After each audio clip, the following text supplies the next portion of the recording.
Alright, so we are going to start with manipulating strings. So this is going to be the last of the non-automation stuff. So after this chapter, we'll have a test, and then we'll start getting into the automation of tasks, starting with file manipulation, copying, moving.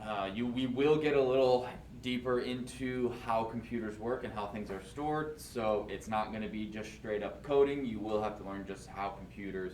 It's not that much, but like you got to know at least a little bit. But we'll go through that in the next chapter. So right now we're just going to go through the book. This should be somewhat of a review. Again, with the older class, I'm not sure if I went over how to manipulate strings. With the newer class, I'm pretty sure I didn't. So what we're going to do is there are 3 different ways you can do, okay, so I won't start with that. I'm just going to follow along with the book. So we all know that you can make strings with, this is a string, with one set of quotation marks. Now, if I wanted to do this isn't a string, well, now I'm getting a syntax error. So there are 2 ways I can fix this. Because this right here is thought of to be one string, and the rest of this is considered it looks at this t and thinks it's a variable, and you can't have a variable next to a string without anything in between. Now, if I threw a comma in here, same thing here. Well, now we have this is valid, but now we have nothing separating these 2 variables.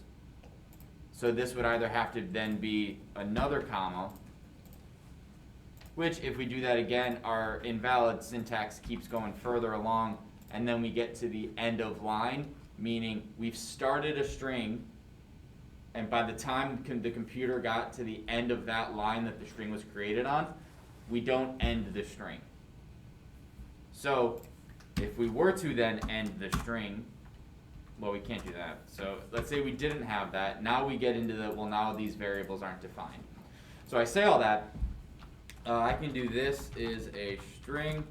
Oops. That works. And if I were to do this isn't a string. There's 2 ways I can fix this. I can put what's called a backslash, which makes this an escape character. And we're going to go over that in just a sec.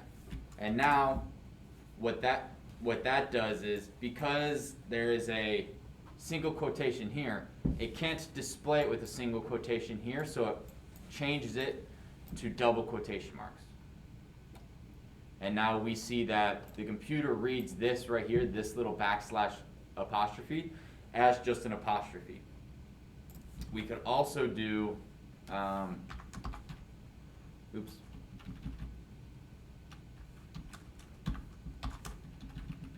If we did this, because we have one set of quotation marks, one set of double quotation marks, and inside that string we only have one, we have a single quotation mark, it understands that that is just supposed to be a quotation mark.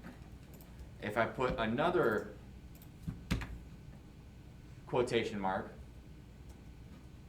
it doesn't view this as its own string. It's reading it as, hey, because this is double, any single quotation mark in here, we're going to treat as just a regular quotation mark. So if you're typing a lot and you want it to be grammatically correct and you want to have contractions, use double quotation marks. And then you don't have to have backslash apostrophe all the time. So out of habit, I do single quotation marks because I don't like having to do shift quotation mark all the time. However, it is easier when you're doing a lot of outputting of text to not have to do backslash quotation mark or anything like that. But it's up to you. But those are the strengths, and that's why you would use double quotes. And we're going to get to triple quotes in just a second. But escape characters, these are really, really helpful. Anytime you have a string, this is a string. And let's say I want to do a new line right then and there. I do \n.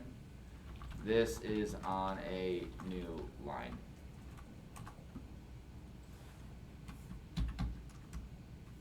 Hold up. There we go.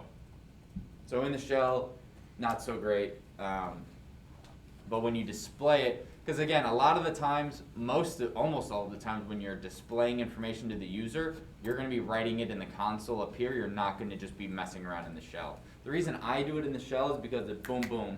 This is how it looks. This is how it'll appear most of the time. So you guys, might want to be like X is, this is a string, just so you have your own notes, and then Y is, this is a string with, double quotes. However you want to take notes. Maybe we'll match up like double quotes and single quotes if that's all you have. Say what? If you like have like a string and at the end of it it's a double quote and the beginning it's a normal quote, would it act weird or no? Oh, so like this? Yeah. It'll take it as, you just get an error. Oh, so You can't mix and match. They have to match. They just think that you didn't end it. Or Yeah. Because we started with a single, it has to end with a single. And can you do the same thing with like the double quotes on each end, but like flip it? So it's like quote and then double quote in the middle. Oh, so you're like this? Yeah. Is that? Yeah. Okay. And again, you can also do this, / double quotation mark. So if you're doing, actually you probably want to do Frank said / double. I want to eat dinner right now. Is there a way to take the backslash as an actual? Yeah, then you would just do //. Oh, see, great, now it's not gonna work.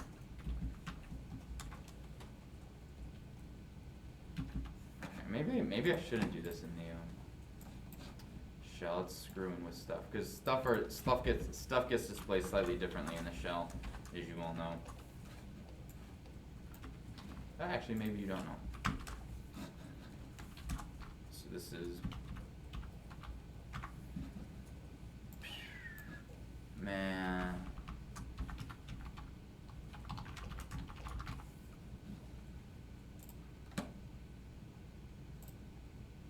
Student resources, there you go.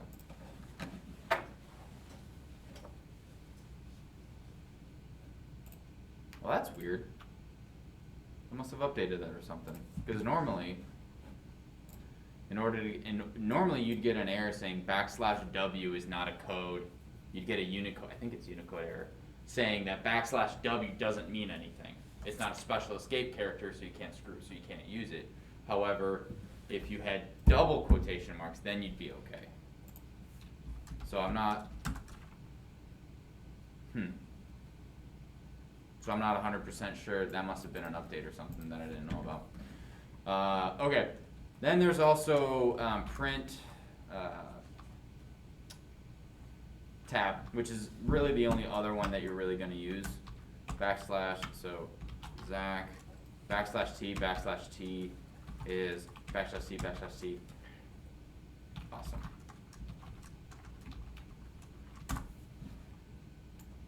So there's two tabs, awesome.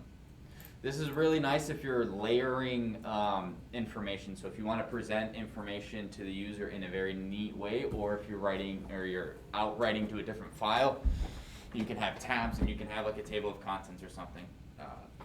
We'll get into something else called padding or filling, I can't remember, and justification. You actually justify your text to be on the left side or the right side. But yeah, any questions on those? Wait. Yes. How do you print it to the next line? I remember you taught us that. Oh, that's \n. So is \n Stockton. So you could like make like a chessboard out of this for like the I I guess maybe by like using? You could, yeah. Because then if it's with the tabs, it always is like the same indentation, right? You could, yeah. I mean, in the dictionary chapter, you make a tic-tac-toe board using print. Yeah, I saw that. Yeah. That So. was I'm really good at that. So raw strings. Now a raw string is a string that does not accept any of these escape characters. It is what is in there is in there. And that's why when we did the Python, when we did our final, we had the file location, then we had our C colon, I think it was backslash, users, backslash, Stockton, backslash, whatever. Oh, because if you do it like how do I explain it? If you have that, then it doesn't like do anything when it sees specific characters. It just takes it as is, right? Right, yeah, so it doesn't attribute a specialness to backslash like a normal print function does. So raw string is just, so I tend to use a lot of raw string when you are displaying information. There's also formatting string, which is not in the book, but this is super helpful, and I'm going to show it to you guys right now. So let's say I have, name is, let's go with David. I haven't picked on him in a while. Good, you caught that. Age, let's say you are, I don't know, 15? Sport, what's your favorite? What? I won't be in May. Okay, what's your favorite sport? Basketball. So now if I wanted to print name, name, and I want an apostrophe S, so then I would go, well that's a string, so I could go plus, and then I could do this, apostrophe S, favorite sport is, and then I could do a comma, and then is, and then I would do sport, then I would do, and he is, then I gotta do, well if he's 15 that's an integer, so he is, comma, age. Well now I want there to be a period after this, now I gotta do string age plus bam. Does that make sense to everyone? Yeah. David's favorite sport, basketball, he is 15. Awesome. You can, instead of doing a raw string, you can do a format string. This is super, super helpful. So I'll do print, F, string, close. So then I can just do, what you can do is now when you put that F in front of the string, what it will do is anything inside of brackets, curly brackets, is a variable, and it will load the value from that variable into that location. So I would do, if I want to do the same thing, I would do name, apostrophe S, let me do double quotes, which is why double quotes are super awesome. Favorite sport is sport, and he is age, period.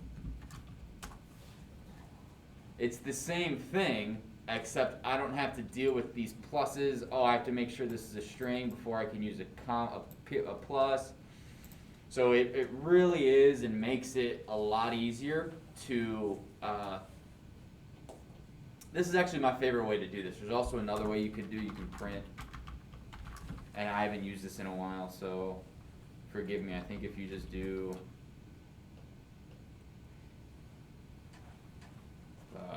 %S, percent name? Yeah, so you can have, so %S,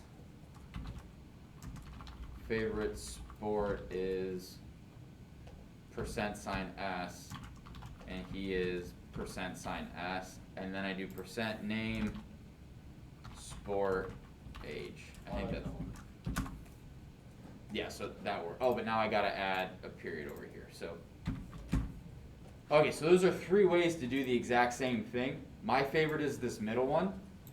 However, the advantage of something like this is you can see that these are the 3 variables. You can see them here. Might be a little harder to see them in here. This one is obviously my least favorite, but this is probably the one I would use the most. Yes, Maddie. Why doesn't Python like allow the user to just concatenate strings like other languages? To concatenate them? Yeah, like I know, cause like you can do, I know in Java you can just do like, his age, like David's age is 15, like plus the 15 variable, and it like works. Because, Yeah. I mean, you can concatenate strings. It's just Python probably, I don't know. You can concatenate them if they're strings and you can add numbers together, but you can't, you need to tell it, you know, you need to give it 2 strings or 2 variables. I don't know why in comparison to other languages, but that's just how it works. Yeah, I wish I had a better answer than that, but I don't. Question so far?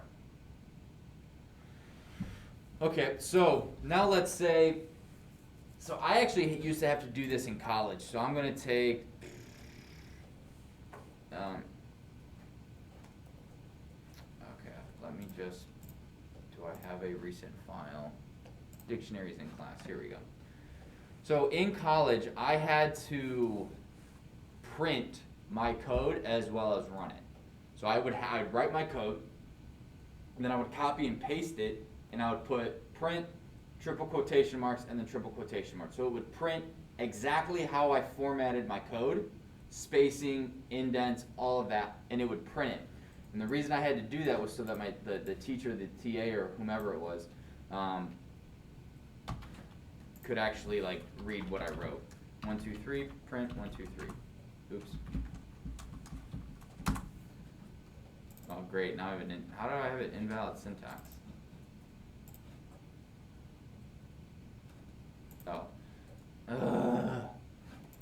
Okay, so we're just gonna get rid of this.